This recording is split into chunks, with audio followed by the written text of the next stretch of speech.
kabajan ture sababa birrii kanaatiif jechuudha. Seenaan immoo waggaa san miskiina dhugaa rabbii waggaa lama guutuu bara namaaf itti dalagaa ture jechuun nan danda'a. Turma ofii kiyaan dalagne waggaa lamaaf. Maaliif yeroo sana waggaan akkas godhan sana seenaa guddaa natti maneeti. Isa immoo narraa nyaatanii kaanii maal jedhan kuyyuu keessa deemanii baariin tallii baggaalaa akkanatti wannaan hoggoota akkasii mobaayila nu bitteedhanii mobaayila sana baatanii deemanidha safara baajaajiitti. Kaza abbeen na dawwale abbee beektamitiin mata sammaa. Seenaa maashofaa birrii argite ijoolleen koo waa'ee kee taasaa guyyuu keessatti indeet akkanatti birrii mobaayila nu bitte minamna jedhanii taasaanii mi innaa taadhawaan nama qabu bitaman chigrii qabaree kun birqee nama gabbitee hin jedhin birqii aasaa kana dhugaa godhee fudhan jedhee bagam biteef birqee dhamoora hin jedhin achi hoy isaan akkanatti akkanatti naasaanii minama jedhan wallahi jaalanne ajara lamaan irraa jaalala wayituu qabu wallahi laazim jara lamaan irraa humaan akka jaalalan qabu. Erga jaalalan qabne ma erga jaalalan irraa qabaanne maafitti ergitanii birrii maafitti ergitan. Sitti mi bar seena amma seena maashoon inni natti mi harroso sitti mi imman hiqqattee bocha seenaan inni natti mi jechuudha dubarraa akkasii agarra haadhi isaallee akkasii. Inna maal godhare nama mitiiree qaama isaatii kanatti homaan qaban gargaarsa. Ani jiraachisan jiru. Adeelam nama tokko. Jiraachisan jiru. Amma haala isaanii walitti dhaggeeffadhu. Nama tokko amma gargaaru qabdu gargaarta malee amma gargaaru qabdu gargaarta. Gargaarsa hote amma gargaaru qabdu gargaarte tokko irraa dabalee osunis ji'aan berzidee kabajate sanii gara kun waan biraatti indee maal jechuudha. Aditti dha dhaggeeffatu keessa isaan liistiroota dha gubdi. Liistiroota dha gubdi isaan.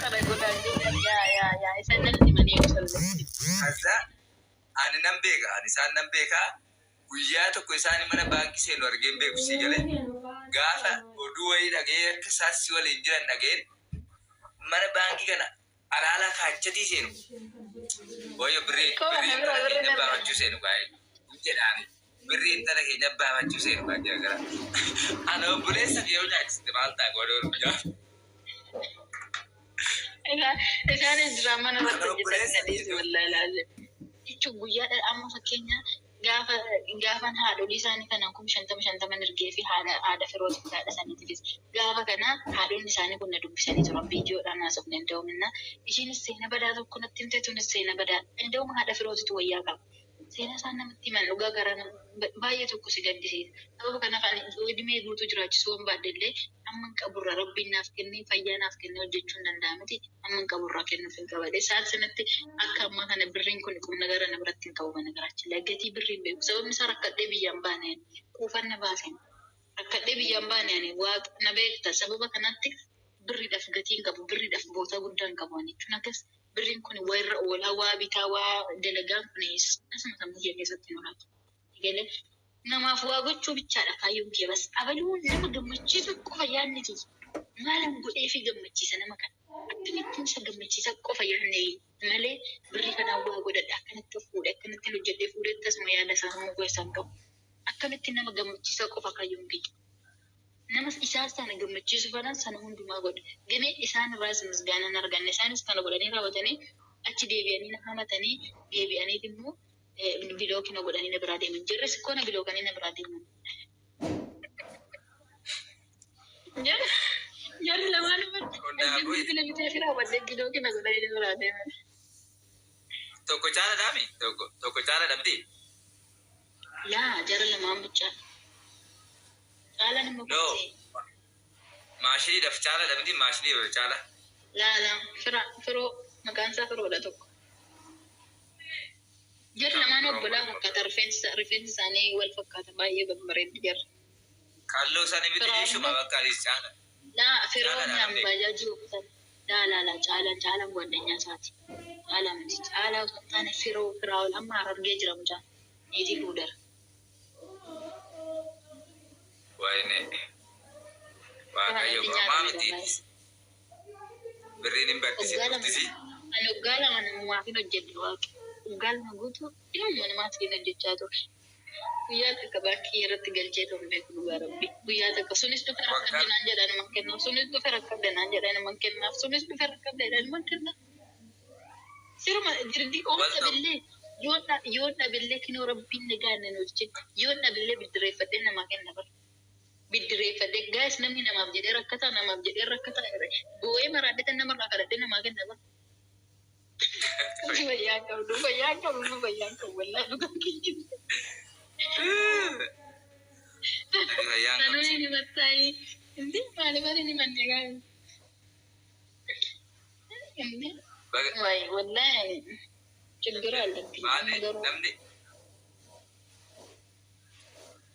namni amma sababa sagaazii an tokkoffaa rakkadhee biyyaan baane lammaffaa gatii birrii kana hin beeku maal akka ta'e akkana hojii kanatti ani biyya sanii ba'uutti hin beekamne maaliif akkana jedhu kaayyumaa hin qabu ture ani biyyaa ba'uun koo ani tasan biyyaa ba'e jechuun barbaadee osoo hin taane akkasumatti lafaa ka'ee mafan barumsa dhabeettan ba'e badee cinqii isaan qabadhe tiime sababa kanaaf gatii birrii hin beeku sababa kanaaf amma garuu gaas wanni hundumaa baradhee wanni hundumarraa baradhee sanatti miidhamullee dhabullee itti baradhe sun garuu gizee kiyyafteera. Tokkoffaa waggaa lama nama natsaa dalaguu jechuun ilma namaatti dalaguu jechuun baay'ee ulfaataadha. Waggaa lama jechuun qalbii miti. Kana keessatti garuu irraa baradheera. Wanna na miidhan qabu.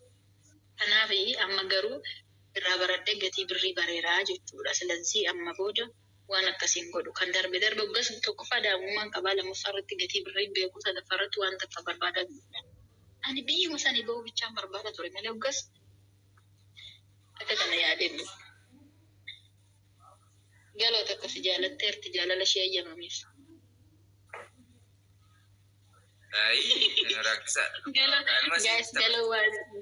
Galoo waa'uma jaalalaa kana gaditti fuudhina maraaddoodhaan galoo waa'ee jaalalaa gaafattaa jirtan.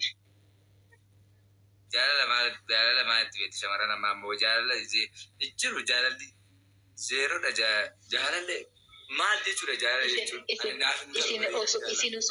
Isin osoo jaalala gaafachuu baatte hin arrabsamnu gaas jaalala gaafatin anus hin arrabsamin bakka nun arrabsin bakka jaalala gaafatin arabbeedhaati inni gaafa sin jaalala taliin nu arrabsa. ስለዚህ jaalala gaafatin asinis nu isin arrabsamnu bakka gas wayyaalla.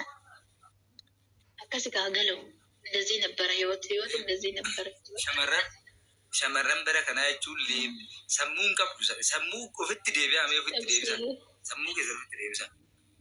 Waggaa manatti mana ijaarratee dhugaa rabbii akkoo waggaa lamatti mana miti waan barbaadde goota seenaan gid waggaa lama ilma namaatti dalagaa ture. Yoo jette seenaa milkii yoo jette maal jaalalli maal akka ta'e beektan yoo jette seenaa yoo jette.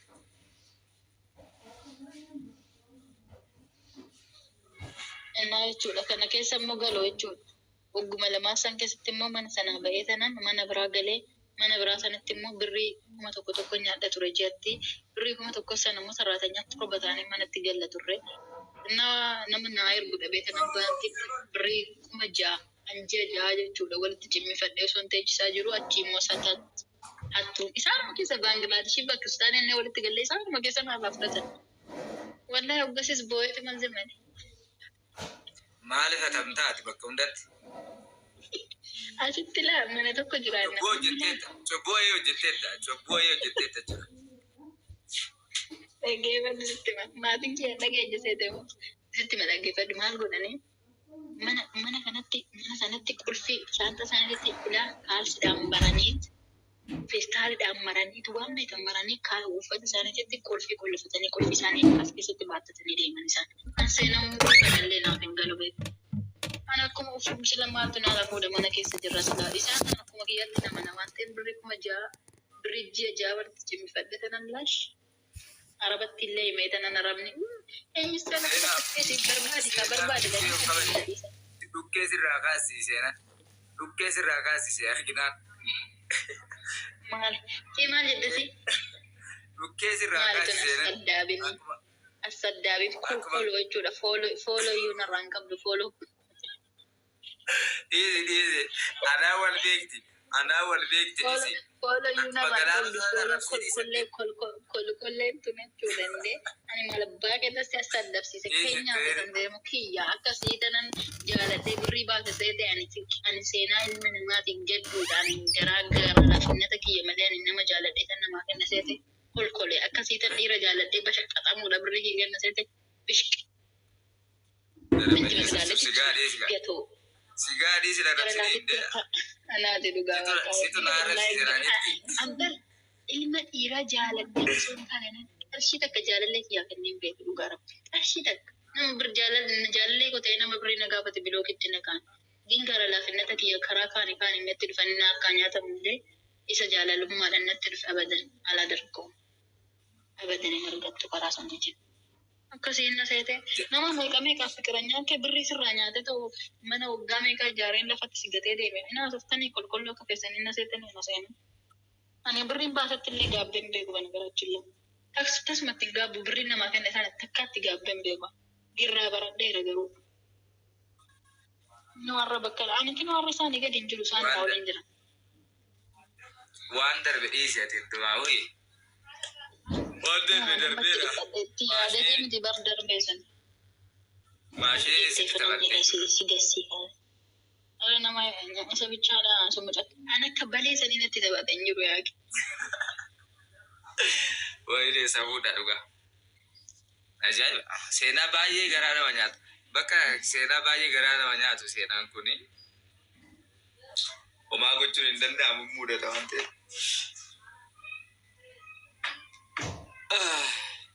Namni amma akka kiyya ta'e nama meeqatu jira gaasan irraa san irratti hojjetame birree nam fikiranyaa miti. Nama akka kanatti diraamaa sin irratti hojjetanii sin irraa nyaatan meeqatu jira. Diraamaan irratti hojjetame baran. Mari'ataniituma hoo jedhaniituma itti yaadaniituma hojjetan. Itti yaadaniituma jechuudha. Hojii kiyya jedhaniituma itti yaadanii irratti hojjetan.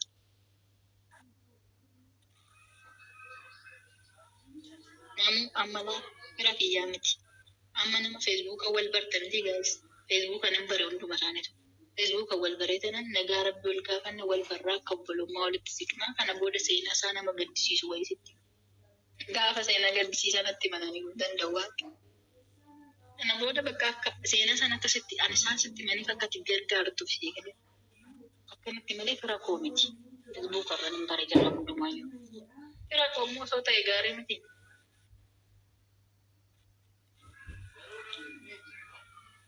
Maal fira? Fira koo miti fira koo osoo ta'e barbareeda.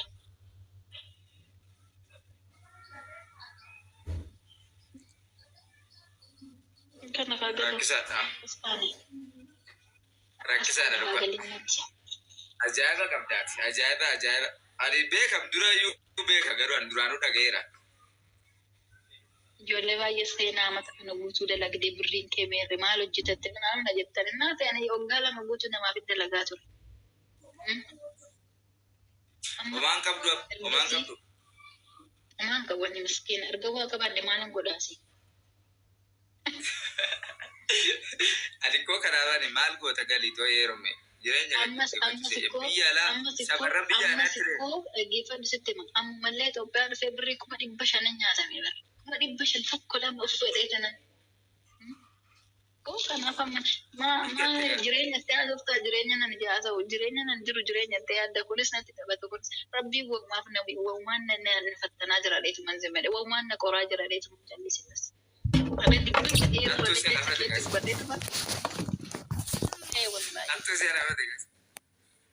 Haru di dheetii miti. Keessa kiyyatti jibbinna dheetan hubadha. Waggaa meeqa keessa nan hubadha. Duraan maalatti fakkaatu rakkina gochaa jira gaa'isa. Waggaa mana madaamii keessatti osoo rakkatiin biyyaa bayyaa sakaayyaa dhugun. Wallaatti dibbin gochaa jira keessa kiyyatti dibbin. Dallaa dheetan jira keessa kiyyattan hubadha malee keessa kiyyatti. Maadaatiin asitti na ba'e kuni bara. Aariitu maadaatiin natti baase gaa'isa. Maadaatiin erga baase. Yerana. Baaseen dubbatu keessumaa keessan qixxal jedha. Maamiti waan baay'ee Anis haa ta'u waggaa meeqa biyya arabaa teessee waan qabdu homaa dhabdee hin gaddi dhugaa.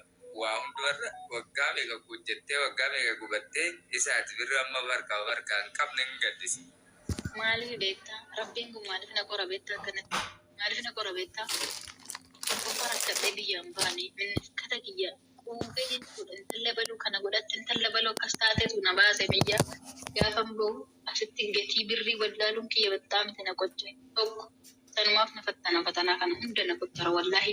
Suni darbe waggaa lama namaaf dalagee amma waggaa argee ka'ee tanan galee hojjetan dalee birrii fudhannee gaafa balu birrii 500 tokko 2-3 jedhee 500 bakkuma 5 isin hin jenne gaas 500 nyaatamee dhufe.